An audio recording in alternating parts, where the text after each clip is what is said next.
What is good, everybody? Juliana Page here, and I'm going to be talking about a more serious topic, as you can kind of tell here from the title, the dream that's really a nightmare. So I happened to be on a sister call the other day. We've never done this ever, actually, so it's interesting that it took a pandemic for it to happen, but awesome. But we all hopped on a call. We're a blended family and we're located all over the States. So it's a nice time just to catch up and see how everybody's doing mentally, emotionally, spiritually, physically, all the things, right? So while we were talking, my younger stepsister was expressing a story about a close person in her life that was in a relationship, and sounded like it had been for a while, over 3+ years or so.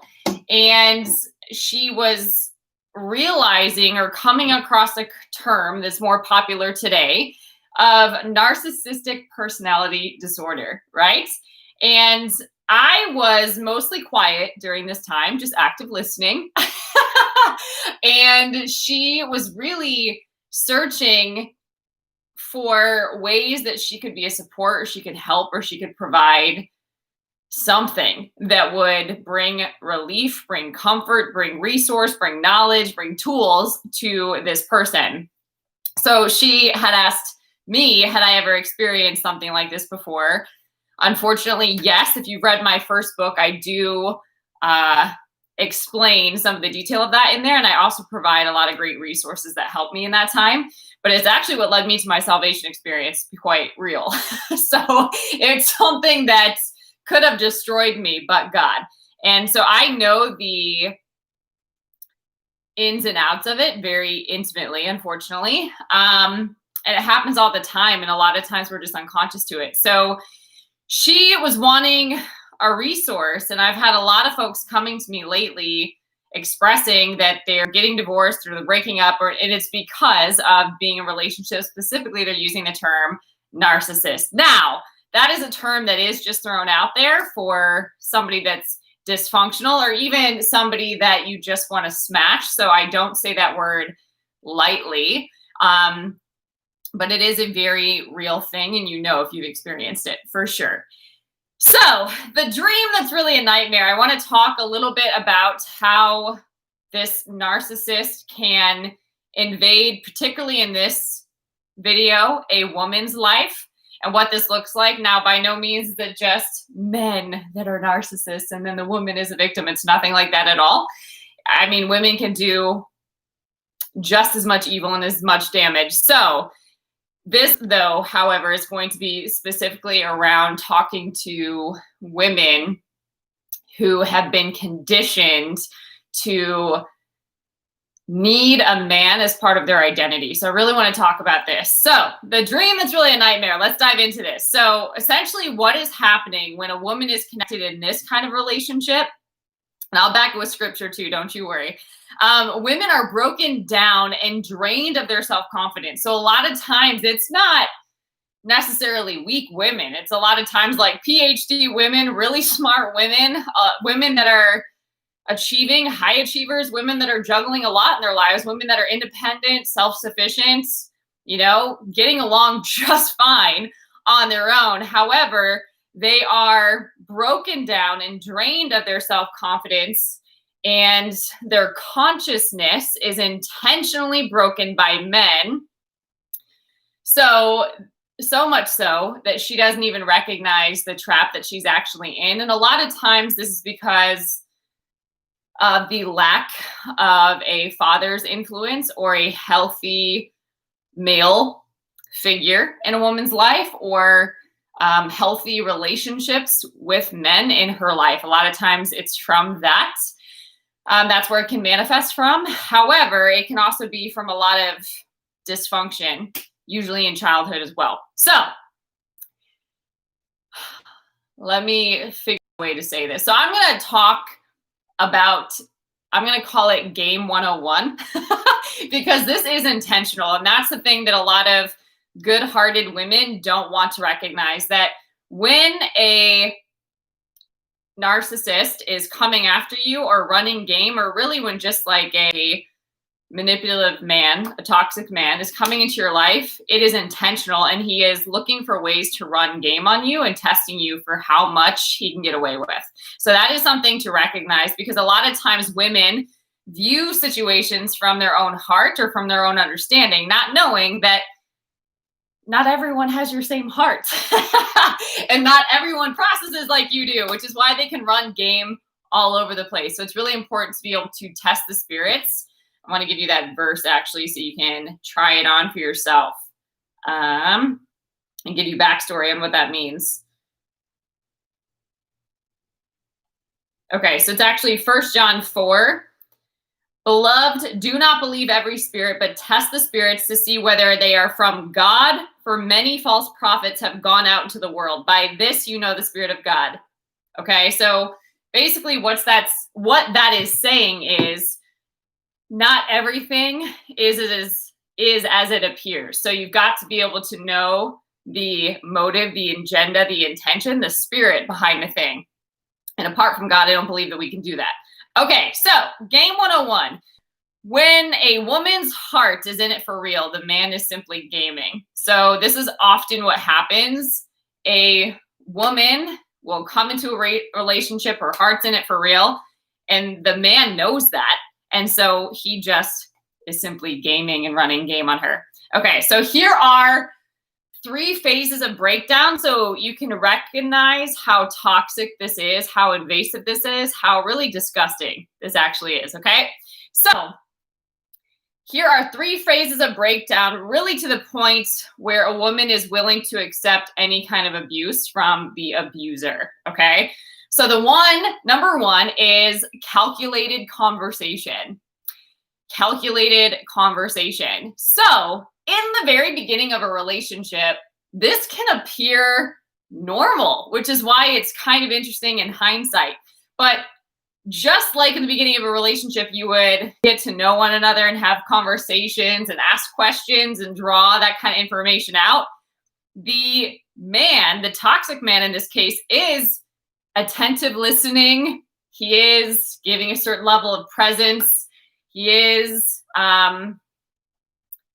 engaged in conversation, undistracted. You know, he's giving you good feedback where you're like, oh, wow, he's really into me. This is great, right?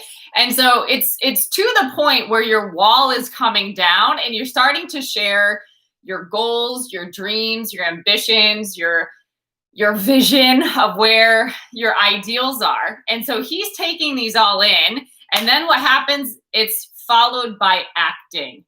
Okay? So that's why it's really just heartbreaking. But essentially, a toxic man will question you for all this great information and then start showing up as the answer. Really having no character, no experience, no reason to be able to back that up. And he gives you just enough and is showing up as an answer to these things that you've expressed that it looks legitimate. It looks like he's your dream in real life. And like, where has he been all your life? Like, that's what it looks like. And it's accelerated too. So he moves pretty quickly. Number 2 is the toxic man is really working to become a woman's emotional addiction. So this follows an addiction cycle, which it makes sense. In order for me to recover in that season of my life, I had to go through a recovery program. It was a Christ-centered recovery program. Just to untie and unwind and process that. And literally, if you're strung out, kind of, you know, for the description here, like a drug addict, right? You've got to detox, okay? So the man works to become the woman's emotional addiction. So what does that look like? It looks like he's always spending time with you. He's taking you out on dates. You're planning things. Maybe you go on a vacation. He's getting you gifts. He's sending flowers to your work or to your home right now. He's just doing all the things. And you're like, wow, like this actually feels good. Where is this coming from, right? And it's nice to be appreciated. And you think you really perceive it that you're being valued, right? However, it's it's working to become an emotional addiction. So now you're hooked on that. You're craving that attention. You're craving it now. Okay. Whereas before you were just fine without it. So this gets so bad where the man often pushes a sexual relationship beyond the woman's limits. So for example, if the woman is committed to, let's say, being abstinent or not wanting to have sex before she gets married, the man will push it beyond that point. So she'll definitely be sexually active with him and then get caught up in a soul tie with him, which really, when you're caught up in a soul tie, what happens is your mind, your will, your emotions, all of that start to get really foggy. You start to really lose your sensory perception of the spirit and discernment and wisdom, and you start just kind of being dumbed down. Let me put it that way. Okay, and then number 3 is this toxic man will avoid making any real commitment. There will be promises of the commitment, but there will never be any real commitment, none in sight. So essentially what he's doing is he's withholding your desire to break you intentionally, which is where this is really sick. So he's withholding your desire to break you intentionally. So let me show you the verse that this most closely represents. So this is Proverbs 13:12. Unrelenting, meaning ongoing, nonstop. Disappointment leaves you heartsick, but a sudden good break can turn life around. So as you can imagine, if you're constantly getting your hopes up and then being dropped, if there's a promises and then it never happens, if you're expecting it and then this person never shows up. So if they're going to meet you at this certain time and then 3 hours later they get in touch with you, or if they're going to call you back and a whole day goes by, or if you're going to make weekends plans and then suddenly this person is unavailable, you become heartsick, right? Or if there's these promises and these ways that this person is committed to following through and they don't do it, it wears on you. It breaks you down. It literally does, because you are put in a hopeless and powerless position and you're constantly at war between who you met in the beginning and what's happening that you know is not right and that you absolutely should walk away from, right? Okay, so what is happening in this setup is a woman is doing things all backwards. So in the hopes of marriage or of a relationship status, which could provide some sort of completeness as far as society is concerned, or as far as your social media page, whatever, she'll do these things. She'll give to exhaustion and depletion. She'll believe words and not pay attention to action. She'll overlook red flags and take the apologies and the excuses and just keep participating in this for the hope of what could be, which never happens. And so you can see she's broken down completely. She no longer has her confidence because now she questions why she gave into this. She no longer feels safe or secure, and she's been rewired. So all she knows is anxiety and fear of the future now. She probably has been disconnected from those close to her because she didn't believe their feedback, and she was only connected to this person and completely absorbed in what was happening there. And it just gets really, really tricky to untangle yourself from that. So a way that this is phrased in the world too, it's not just narcissism, but it's toxic masculinity. So that's a real thing too, that you have to understand that there's something at play here that conditions a woman to look for this type of relationship, strangely enough. So, but I think it's also important to know that when you're toxic, you usually attract toxic too. Not again that maybe you're as sick as this, but for example, if you don't, in this case, if a woman doesn't have boundaries, if she's not firm in her identity and in her purpose, if she's not clear on her vision, if she has insecurities, if she has some things that she hasn't healed or hasn't dealt with and is desperate, right? This is toxic, and she can attract that same toxic in another person. Okay, so one of the best ways to describe what's not funny, but what's happening here, I'm laughing because it's so scary how spot on this is.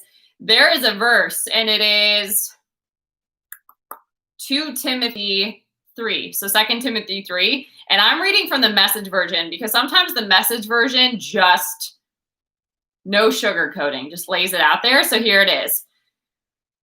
It describes difficult times ahead. Don't be naive. There are difficult times ahead. As the end approaches, people are going to be, here's the dude in this case, self-absorbed, money-hungry, self-promoting, stuck-up, profane, contemptuous of parents, crude, coarse, dog-eat-dog, unbending, slanderers, impulsively wild, savage, cynical, treacherous, ruthless, bloated windbags, addicted to lust, and allergic to God.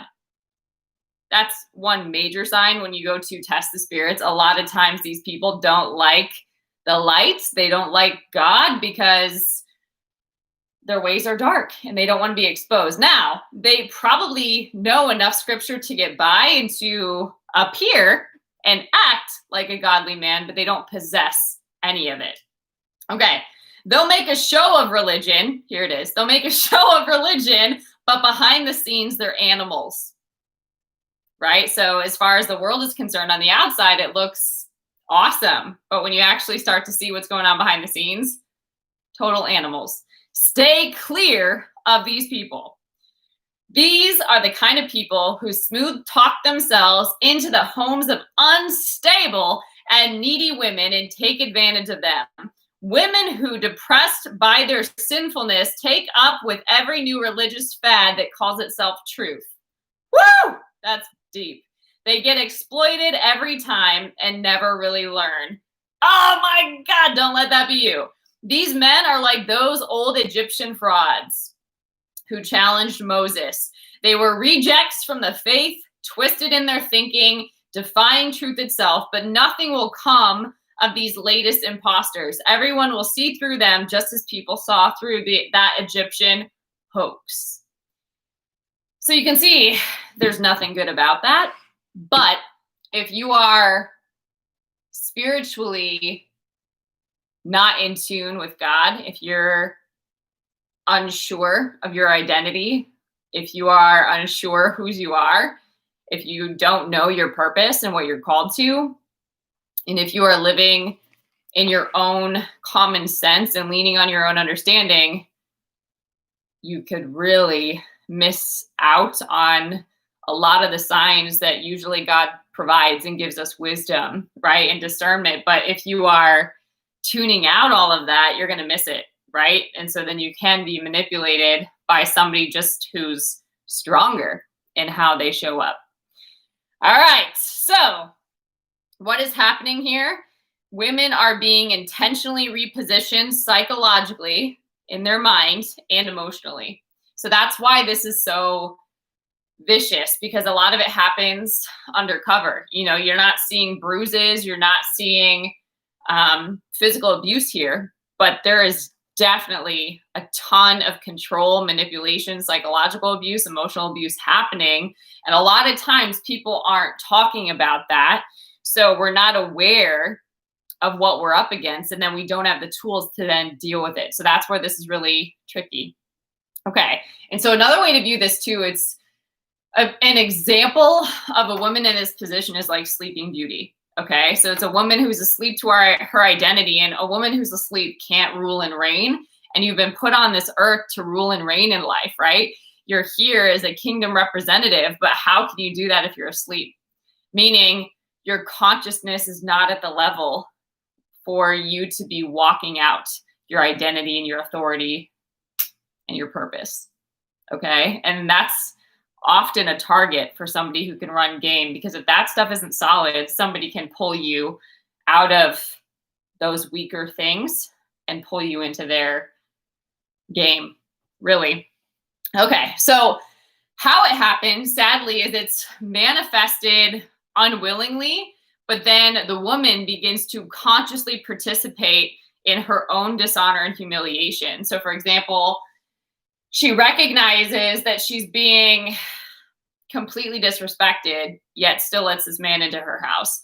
Or she recognizes that this man is lying or coming up with excuses. She might have even called him, but still does not remove him from her life, right? Or she recognizes that he has, come to terms. Maybe he's had his wake up call or whatever, right?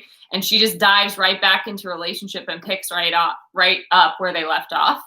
So there's no consequences. And so the guy can continue to get away with this.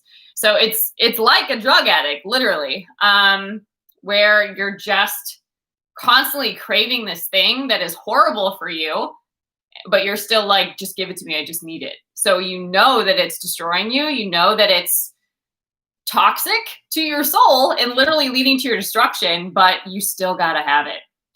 So real deliverance needs to happen. That's why, yes, I believe counseling is a part of it, and recognizing what you're dealing with is a part of it. But I also feel like apart from God, there's no way. No way. Okay. So a woman is conditioned to be attracted to emotionally unavailable men. We've seen this. This is actually normal, particularly the way society is now. And with many father figures being absent, a woman is used to not having a man there. So a man can fill up his time with many other things that a woman never knows about. But it's completely void of intimacy and authenticity and transparency and that connection and that closeness and all of these qualities of a godly man and just the fruit of the spirit. All of that is not there at all. But often a woman is willing to settle for all this stuff because she's conditioned to be attracted to it, unfortunately. So why? Because women are taught that they're not valuable unless they are married or engaged or connected to a man in some kind of way. And it's just not true. So what happens is she starts to chase, a man for value, for purpose, for identity, but for status even. But what she's not recognizing is that all of that is within her and she doesn't need to chase it. But because she doesn't own that, because she's not confident in that, because she hasn't realized that, she's chasing it. She's chasing it. And a man knows a desperate woman like that. And she's a perfect target to prey on and to run game on. So basically what happens is over time, and because the way society has conditioned a woman, if she's a certain age or if, she hasn't settled down yet or whatever the thought process might be, she begins to settle because she starts to tell herself lies, right? Like a piece of man is better than no man at all, which is complete. But she'll tell herself that. And the more she thinks that becomes a stronghold, she believes it. And then she attracts less, far less, not even someone she should have a conversation with into her life. Okay. So basically what happens is the emptier this woman begins to become in this breakdown process, the more control a man has over her. So it's important that probably I continue to talk about this, maybe share more of my experience and share more things that are valuable and that can be helpful. But it's really important to recognize that it will be painful to come out of this entanglement. And often you can't do it in your own power and your own strength. It's got to be divine intervention. But there's no greater pain than the pain of a wasted life. No greater pain than that. So it requires waking up from the nightmare and accepting that this is not your dream. And so I'm going to refer a site that I found really valuable in the season where I was starting to put language to what I was walking through and just like the devastation. Like you just need to be able to have a language for what you're experiencing because you're in shock. Basically, you can't even process what you're going through. So if you can read it and start digesting it and start putting terminology to it and start understanding how it operates, then you can start gaining some traction. So a site that I found really helpful with that, I don't know if they actually have counselors and things connected to this. I think they have a toolbox on there and they have a forum, but essentially what they have is that it's called outofthefog.org. And fog is fear, obligation, and guilt. And that's usually what game can create. It's like, I'm afraid, I feel obligated, I feel guilty if I don't. And then you just get caught up in all this crazy psychological stuff and emotional stuff. And you're just completely just emptied of all of your beautiful, wonderful energy and presence and life force that you have. So this particular one, dun, dun, dun, it'll give you an overview so you can kind of put some wisdom to this too about what narcissistic personality disorder is. But for the sake of right now, I can just give you some context about what it is. So what is, it's NPD for short. It's a serious condition which affects an estimated 1% of the population. Narcissism is characterized by an extreme self-interest and promotion with an accompanying lack of concern for the needs of others. That's what makes it so dangerous, is there's no empathy. So narcissism is named after the mythological Greek character Narcissus, there we go, an extremely handsome young man who rejected the love of Echo. As punishment, was condemned to fall in love with his own reflection in a pool of water. Unable to obtain the object of his desire, he died there in sorrow. So I guess some things that are happening. I mean, there's ways that you can recognize sometimes, but a lot of times you've got to take this spiritual. But there's a grandiose sense of self-importance, preoccupied with fantasies of a limited success, power, brilliance, beauty, or ideal love. So a lot of times you'll see an over obsession or a preoccupation with cars and money and clothes and designer stuff. Like, it's just flashy. Believes that he or she is special and unique, requires excessive admiration, has a sense of entitlement, is interpersonally exploitative, lacks empathy, is unwilling to recognize or identify with the feelings and needs of others, to the point of like punishment and silence treatment and so many things, is envious of others, and then shows arrogant, haughty behaviors or attitudes. So you can imagine how difficult it would be to get along with somebody like that. But remember, that doesn't get exposed until later, after a woman in this case is emotionally addicted. So in the very beginning, this person is just acting. So you can't really see these little bursts of things coming out. It starts to come out when the woman is hooked, because now that she's addicted, I can just run game and have my way. So there's an abusive cycle. So it's an ongoing rotation between destructive and constructive behavior, which is typical of dysfunctional relationships.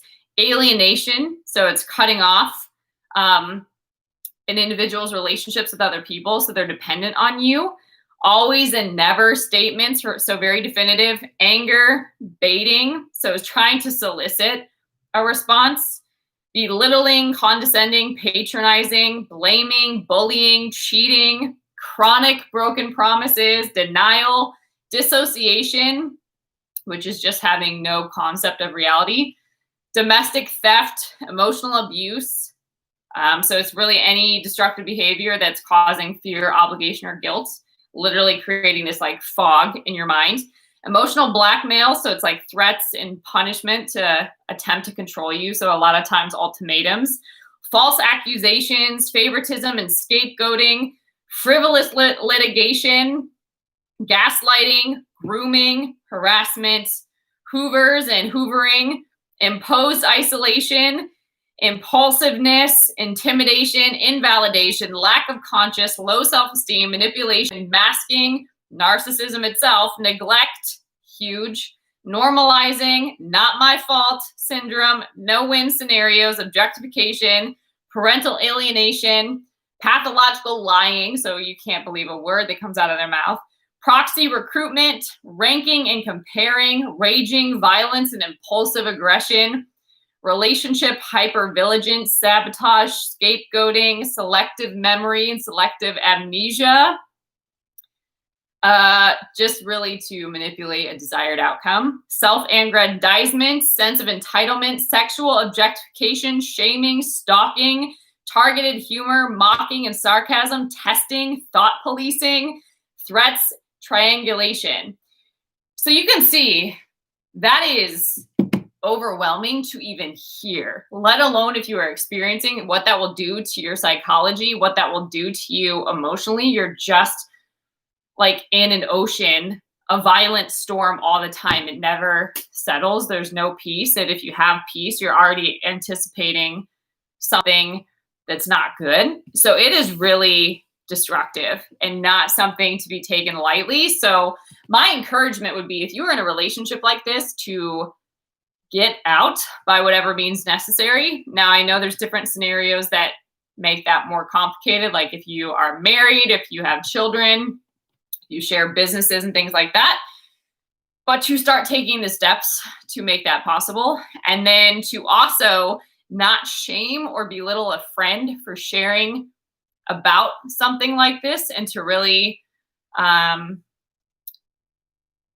be a source of wisdom and real talk, confronting in love sometimes if you have to, but just not dismissing it as something that's silly, because it's definitely not. And sometimes the depression and the brokenness that can come out of this can lead to suicide and some really other really scary things. So it's really important to pay attention to this and understand that you've got to wake up. You've got to wake up. And I believe this is a call to a spiritual practice, a call to God, a call to return home, a call to not be so desperate to find your value, your purpose, your identity, your status outside of you, and really ensure that you are solid and that that is where you live and operate from versus what you're trying to chase and obtain, because it's like blood in the water, and sharks will just be on that in a second if you are not able to stand firm. If you don't know, again, whose you are and who you are, the world will a lot of times have its way with you. So hopefully that was helpful. I know it's a heavier message, but the dream that's really a nightmare is one that people live every day for a cool social media feed or to give a great update to family, when really they're living in a hell of their participation and partial design. And so rather than shame or beat yourself up if you are such a person, or if you know such a person, that won't get you anywhere. But radical responsibility will, and radical ownership, and just deciding, you know what, I may have made some choices to get me in this position, but I will not stay here. And I am determined that the rest of my life will be the best of my life, and I have the power to make it so. And I'm going to surrender my life to God and allow God to guide and direct my steps, because He will. He will show up mightily on your behalf, but you have to be willing to face what you can't fix and let Him in. All right, so I hope this message blessed you. If you do need some coaching, I don't do counseling, so I'm not going to be available for that. But if you do need some coaching and some support in doing some of this self-mastery work, you can visit julianapage.com. If you know somebody that this message could bless, make sure that you copy the link and share with a friend. And if you haven't already, make sure you subscribe to the channel. All right, guys, I hope this message blessed you.